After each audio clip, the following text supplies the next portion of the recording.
ಶುರು ಮಾಡ್ತಾವ. ಮನವಾಯ್ತು ನಿಮಗೆ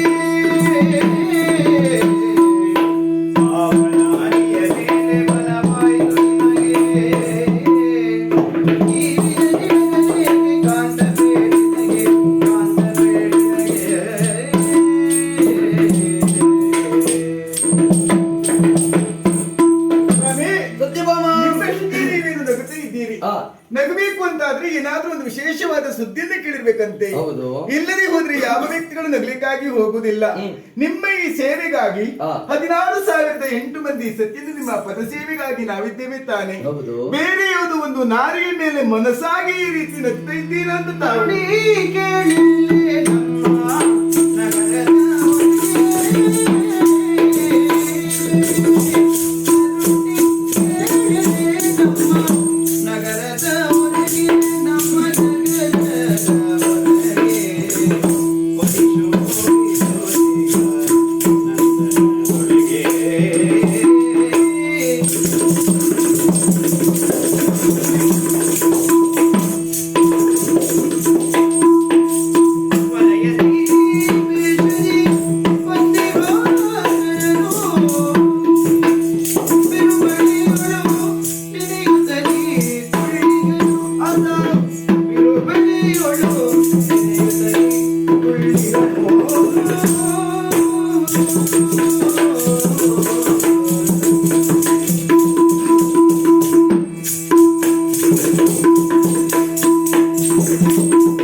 ಈ ರೀತಿಯಾಗಿ ಮಳೆ ಸುರಿಯುತ್ತಾ ಇದ್ದರು.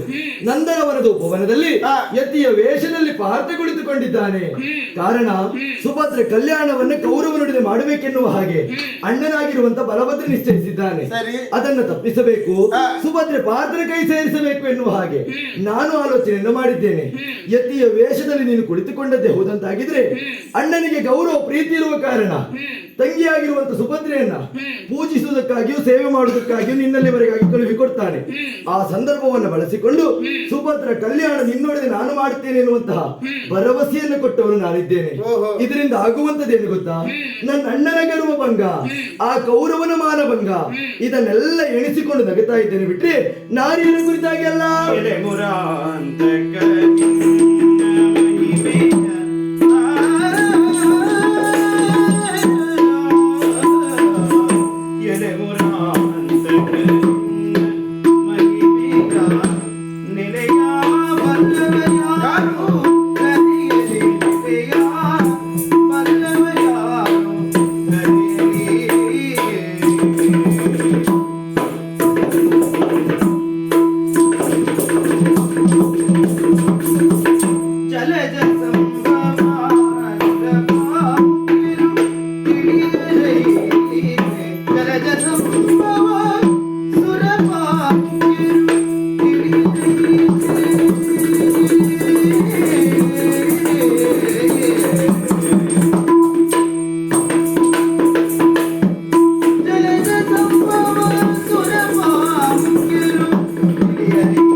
ಹಾಗೆ ನಿಮ್ಮ ಮಹಿಮೆ ಎಷ್ಟುವೇನೆಂಬುದನ್ನ ಈ ಲೋಕಮುಖದಲ್ಲಿ ಜನರಿಗೆ ಅರ್ಥೈಸಿಕೊಳ್ಳುವುದಕ್ಕೆ ಸ್ವಲ್ಪ ಬಹಳ ಕಷ್ಟವಾಗಿ ಹೋಗ್ತದೆ.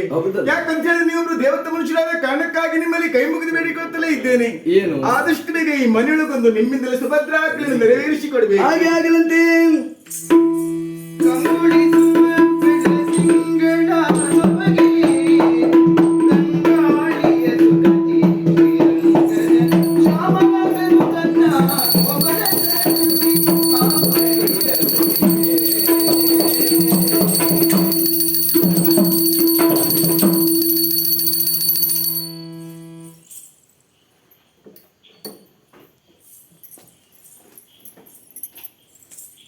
ಬನ್ನಿ.